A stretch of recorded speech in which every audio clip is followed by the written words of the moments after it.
Late August, 1944. A dust-choked road in northern France, somewhere behind the racing front. Behind the wheel of a 2.5-ton truck sits a young American soldier who has not slept in a real bed in days. His eyes burn. His hands are locked on the wheel. Ahead of him and behind him, bumper to bumper for as far as he can see, stretches an endless column of identical trucks, engines roaring, tarpaulins snapping, a river of olive-drab steel pouring east through the French countryside. He is black, as are most of the men driving this road, and history will barely remember his name. But at this moment, the entire Allied war in Western Europe is riding on his shoulders, and on the shoulders of thousands of men just like him. Because up ahead, the tanks are running dry. This is not the story of the generals who drew the arrows on the maps, or the tank crews who raced across France. This is the story of the truck drivers, most of them African-American soldiers the army had shoved to the back of its own ranks, who outsupplied the German war machine into collapse. And it is the story of a number so large that German intelligence simply refused to believe it was real. The question at the heart of the summer of 1944 is a strange one for a war. Not who had the better tanks or the braver men, but this: how do you win a campaign by turning your supply line into a figure the enemy is certain has to be propaganda? To understand that, you have to go back to the contempt. For years, the German military mind had held the American war effort in a kind of professional disdain. In their eyes, the United States was not a warrior nation. It was a country of merchants and machines, of salesmen and assembly lines, materially rich, perhaps, but soft, and led by amateurs who did not understand the true art of war. German doctrine was built on maneuver, on the brilliant thrust, on the seasoned officer making bold decisions in the field. Logistics, the dull business of fuel and food and bullets, was the servant of war, not its master. Real soldiers won battles. Quartermasters merely counted cans. And there was a hard military logic underneath the contempt, one that had proven true again and again. Armies that advance too fast outrun their own supplies. The spearhead races ahead, the fuel trucks fall behind, and the whole offensive strangles itself on empty gas tanks far from home. It had happened to army after army throughout history. So, as the American forces broke out of Normandy in late July and began to race east across France at a speed no one had planned for, the German command watched with a certain grim confidence. Let them run.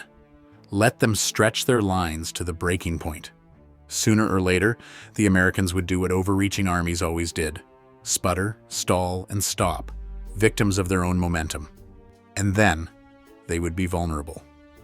The trouble was, the Germans were watching the tanks. They should have been watching the trucks. Zoom in on the crisis as it actually looked in early August. The breakout had succeeded beyond anyone's wildest plan. Patton's Third Army and the other American forces were tearing across France, liberating town after town, covering distances in days that the planners had expected to take weeks. It was a triumph, and it was very nearly a disaster. Because the farther and faster the tanks advanced, the farther they pulled away from the beaches of Normandy, where all their supplies still had to come ashore. And the one thing that was supposed to move those supplies forward, the French railway network, had been smashed to pieces. It had been bombed relentlessly by the Allies before the invasion, precisely to keep the Germans from using it. Now, it lay in ruins, and the Americans could not use it either. The rails were gone. That left one option. If the supplies could not go by train, they would go by truck. All of them. And so, in the last days of August 1944, the American Army improvised one of the most extraordinary logistical operations in the history of warfare. They called it the Red Ball Express. The idea was brutally simple, and that was its genius. They took the main routes running from the Normandy supply dumps to the front, and they closed them to all other traffic. These roads became a one-way conveyor belt, a loop, with loaded trucks pounding east toward the front on one route and empty trucks racing back west on another, around the clock, day and night, without pause. Military police stood at the junctions. Signs marked with a red ball pointed the way. Nothing was allowed to stop the flow. And onto this highway, the army poured its trucks, thousands of them. At its peak, the Red Ball Express ran with something on the order of 6,000 vehicles, most of them the workhorse of the American war effort. The GMC 2.5-ton truck, the Deuce and a Half, a plain, tough, unglamorous machine that would carry the Allies to victory as surely as any tank. Loaded with fuel, ammunition, rations, and everything else an army in motion devours, they thundered down those roads in a column that never seemed to end. Now, bring it back down to the men in the cabs, because this is where the real cost was paid. Driving the Red Ball was not a safe job behind the lines. It was an ordeal. The drivers ran for days with almost no sleep, pushing to stay awake through the night with the engine droning and the road blurring in front of them. They drove with their headlights blacked out to avoid enemy aircraft, feeling their way through the dark. They pushed the trucks far past what the machines were built for. Engines overheating, tires shredding on roads chewed up by thousands of vehicles. Accidents were constant. Ambushes and air attacks were a real danger. And they did it over and over, one run bleeding into the next, because every hour they stopped was an hour a tank at the front sat with a dry tank. Picture one of those nights from inside the cab. It is past 3 in the morning. The driver has been on the road, with only the briefest halts, for the better part of 2 days. His co-driver is slumped against the door, stealing an hour of broken sleep before they switch. The headlights are hooded down to thin slits, so the road ahead is little more than a suggestion of gray in the dark. The taillight of the truck in front, a single dim point to steer by. If that point drifts, he drifts with it. If he blinks too long, 30 tons of fuel and steel wander toward the ditch. Men chewed gum, sang to themselves, slapped their own faces, did anything to hold off the sleep that was always pulling at them. Some drove with the door open and one foot hanging out so that if they nodded off, the rush of air or the jolt would snap them awake. A moment's lapse could mean a wreck that blocked the road for miles and left a dozen tanks at the front waiting on empty. So they did not lapse. They drove and drove and drove. By dawn, he would reach a forward dump, watch his load pumped and hauled off in minutes, swing the empty truck around, and start the whole punishing circuit again.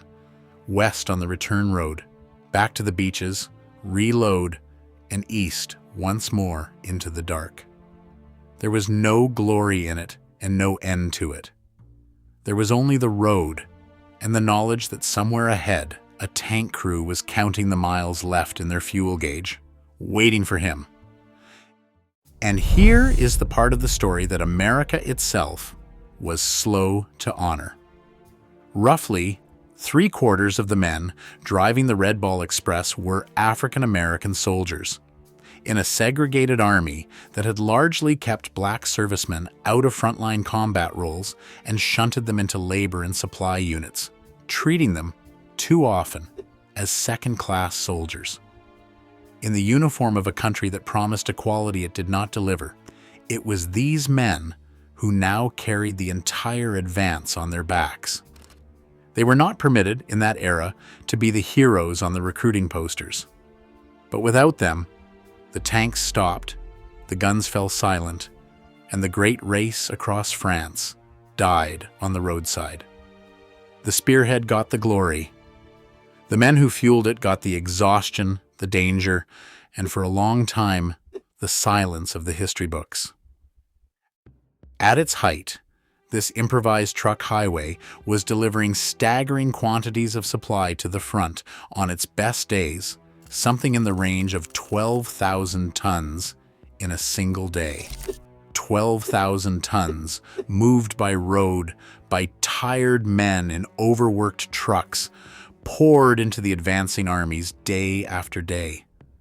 Now, set that number against what was happening on the other side of the line, because this is the reckoning the whole story has been building toward. The German army in the West was starving.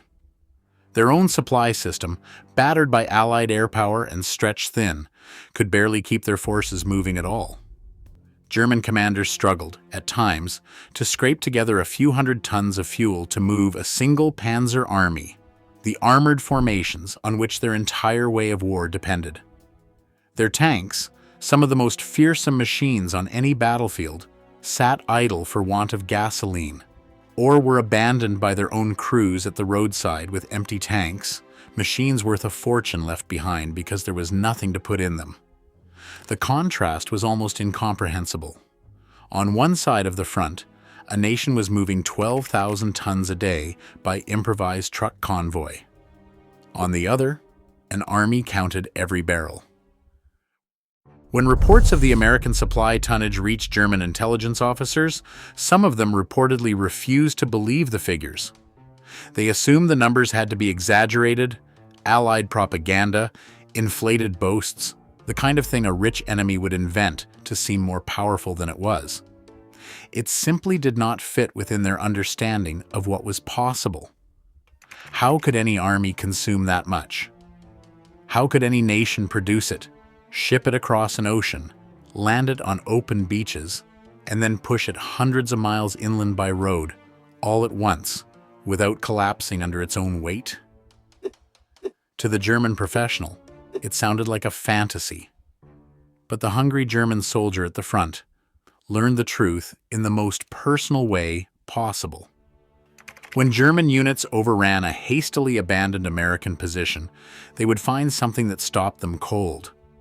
Not just crates of ammunition and stacks of supplies, but an abundance of a kind they had not seen in years. Rations with cigarettes and chewing gum tucked inside, chocolate, coffee, canned fruit, comforts. A frontline German soldier, surviving on thin rations at the end of a broken supply line, could barely remember. And in that captured foxhole, the truth of the whole war became suddenly physically clear. They were not fighting a nation of soft merchants who would run out of steam. They were fighting a system of such overwhelming material power that it could hand a chocolate bar to a man in a hole at the front, hundreds of miles from the sea, in the middle of the fastest advance of the war. They were not fighting an army. They were fighting a factory that had learned to move. Now imagine the German officer who lived the other side of that equation. He commands armored vehicles that are, machine for machine, often superior to anything the Americans field. His crews are veterans. His tactics are sound. And he can do almost nothing with any of it, because there is no fuel. He watches his prized tanks sit motionless in the tree line, or worse, gives the order to blow them up and abandon them, because they cannot be moved and must not be captured intact. He has spent his career learning to win battles, and he is losing a war to empty jerrycans. And when he hears the rumors of what the enemy is moving down its roads each day, thousands of tons, an unbroken column of trucks running through the nights, a part of him refuses to accept it, because to accept it is to accept that the contest was never really about who was the better soldier at all. It was about who could keep the better soldier supplied. And on that question, the answer had already been decided. In factories and on beaches and on a blacked-out highway full of exhausted men he would never see. The Red Ball Express could not run forever. It burned out trucks and men at a fearsome rate, and it consumed enormous amounts of the very fuel it was carrying simply to keep itself moving. By the late autumn of 1944, as ports were captured and railways repaired, the Great Truck Highway was wound down. It had run for less than 3 months. But in those crucial weeks, it had done the one thing that mattered. It had kept the Allied armies rolling east at the exact moment when, by every rule the Germans believed in, those armies should have ground to a halt. The overreaching advance that the German command had been so confident would strangle itself had instead been fed, by hand, down a highway of trucks and kept alive. There is a lesson in it that the German officers who studied the war would come to understand only in defeat. They had spent their lives mastering the art of the battle, the maneuver, the thrust, the brilliant local victory. And they had lost, in the end, not to a better general or a braver soldier, but to a country that treated supply as a weapon, that could improvise a river of trucks overnight and put a nation's industrial might behind the wheel. The thing they had dismissed as the dull servant of war turned out to be its master. The men who drove that road were never the ones on the posters. They were tired and unglamorous, and too often unthanked, and many of them fought a second war for their own country's respect that would outlast the one in France. But in the summer of 1944, a young soldier at the wheel of a deuce and a half, running on no sleep down a blacked-out road, was carrying the whole war forward. The Germans had been so busy watching the tanks that they never understood the truth until it was far too late. The tanks won the headlines. The trucks won the war.